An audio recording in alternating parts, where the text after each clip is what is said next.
സ്നേഹവന്ദനം. ദൈവിക ദൂതന്മാരെ കുറിച്ച് ബൈബിൾ നമുക്ക് കാണുവാൻ തക്കവണ്ണം ഇടയാകും. കഴിഞ്ഞ വീഡിയോയിൽ എൻ്റെ ജീവിതത്തിൽ സംഭവിച്ച ദൈവിക സ്പർശനത്തെക്കുറിച്ച് പറയുവാൻ തക്കവണ്ണം ഇടയായി. അനേകർക്ക് അതൊരു അനുഗ്രഹമായി തീർന്നു. പലരും വിളിക്കുവാനും മെസ്സേജ് അയക്കുവാനും ഒക്കെ ഇടയായി. ദൈവം എല്ലാവരും ധാരാളമായിട്ട് അനുഗ്രഹിക്കട്ടെ. ഇന്ന് ലൂക്കോസിന്റെ സുവിശേഷം 1-ാം അധ്യായത്തിൽ അതിന്റെ 13-ാം വാക്യത്തിൽ ഒരു ദൂതന്റെ ഇടപെടൽ നമുക്ക് കാണുവാൻ തക്കവണ്ണം ഇടയാകും. ദൂതൻ അവനോട് പറഞ്ഞത്, സഖരിയാവേ, ഭയപ്പെടേണ്ട, പ്രാർത്ഥനയ്ക്ക് ഉത്തരമായി. ഏഞ്ചൽസിനെ കുറിച്ചും ഏഞ്ചലിക് വേൾഡിനെ കുറിച്ചും ഏഞ്ചലിക് മൂവ്മെന്റിനെ കുറിച്ചും നമ്മൾ പഠിക്കുമ്പോൾ അസാധാരണമായ റലങ്ങളെ ദൈവം നമുക്ക് വേണ്ടി തുറന്നു തരുവാൻ തക്കവണ്ണം ഇടയാകും. എബ്രായ ലേഖനം പറയുന്നു, ദൈവദൂതന്മാർ നിങ്ങളുടെ സേവനാത്മാക്കൾ അത്രയെന്ന് വചനം പറയുന്നു. എൻ്റെ ലൈഫിലും ദൈവിക ദൂതന്മാരുടെ എൻകൗണ്ടറുകൾ എനിക്കുണ്ടാകുവാൻ തക്കവണ്ണം ഇടയായി.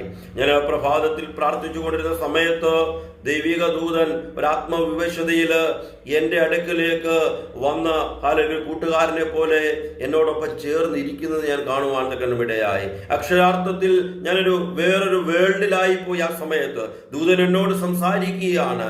ശക്തമായി ആത്മീയ മർമ്മങ്ങൾ ദൈവിക ദൂതൻ എന്നോട് സംസാരിച്ചു.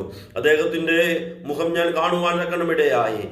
സംസാരിച്ചതിന് ശേഷം പെട്ടെന്ന് ഒരു ഗ്ലാസ് ജാറ് എടുത്ത് ഉയർത്തി എന്നെ കാണിച്ചു. നമ്മൾ ഈ പരീക്ഷണശാലകളിലൊക്കെ പരീക്ഷണങ്ങൾക്ക് ഉപയോഗിക്കുന്ന ഒരു ടൈപ്പ് ജാറുണ്ടല്ലോ, അതിൽ ഓവൽ ഷേപ്പിലൊക്കെ ഉള്ള അത് ഗ്ലാസ് ആണ്. അത് നമുക്ക് അകത്ത് എന്ത് ദ്രാവകം കിടന്നാലും എന്തിട്ടാലും നമുക്ക് കാണുവാൻ തക്കവണ്ണം സാധിക്കും. ഹല്ലേലൂയ. ടെസ്റ്റ് ട്യൂബിലെ കൂട്ടിരിക്കുന്ന ഒരു ജാറാണ്. അതിലേക്ക് ഞാൻ സൂക്ഷിച്ചു നോക്കിയപ്പോൾ നീല നിറത്തിലുള്ള കടലിന്റെ ജലം പോലെയുള്ള ജലം അതിനകത്ത് ഇങ്ങനെ ഓളം തള്ളുന്നത് കാണുവാൻ തക്കവണ്ണം ഇടയായി. പെട്ടെന്ന് ദൂതൻ എന്നോട് പറഞ്ഞു, ഇത് പിടിക്കുക, കുടിക്കുക. ഞാനത് പെട്ടെന്ന് എൻ്റെ കയ്യിലേക്ക് വന്ന് ഞാനിത് കുടിക്കുവാൻ തക്കവണ്ണം. എൻ്റെ ശരീരം മൊത്തം നീല നിറത്തിലാകുവാൻ തക്കവണ്ണം. ഇത് പറഞ്ഞത് ഇതൊരു അതിശോക്തിയല്ല, എനിക്ക് കിട്ടിയ ഒരു എൻകൗണ്ടറെ കുറിച്ചാണ് ഞാൻ പറയുന്നത്. ഇങ്ങനെ നിരവധി പേർക്ക് ദൂതന്മാരുടെ എൻകൗണ്ടറുകൾ കിട്ടിയിട്ടുണ്ട് പ്രിയപ്പെട്ടവരെ.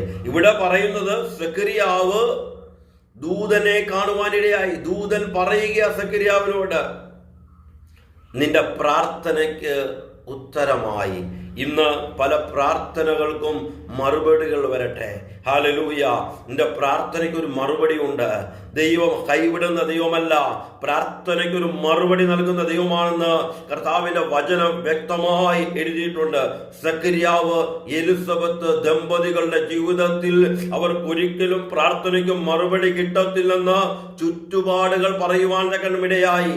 പ്രിയപ്പെട്ടവരെ, ഒരു കാര്യം ഉറപ്പാണ്, നമ്മുടെ ചുറ്റുപാടല്ല നമ്മുടെ അനുഗ്രഹത്തെ, നമ്മുടെ വിജയത്തെ, നമ്മുടെ ഹല്ലേലൂയ മൂവ്മെന്റിനെ തീരുമാനിക്കുന്നത്. ഹല്ലേലൂയ.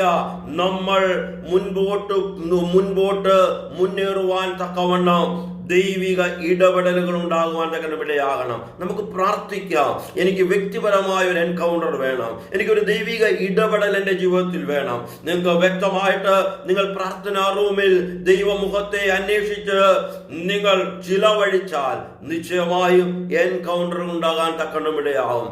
മറുപടികൾ കടന്നു വരുവാൻ തക്കവണ്ണം ഇടയാകും. ഹല്ലേലൂയ. ഈ വചനത്താൽ ദൈവം നമ്മളെ അനുഗ്രഹിക്കട്ടെ. Thank you.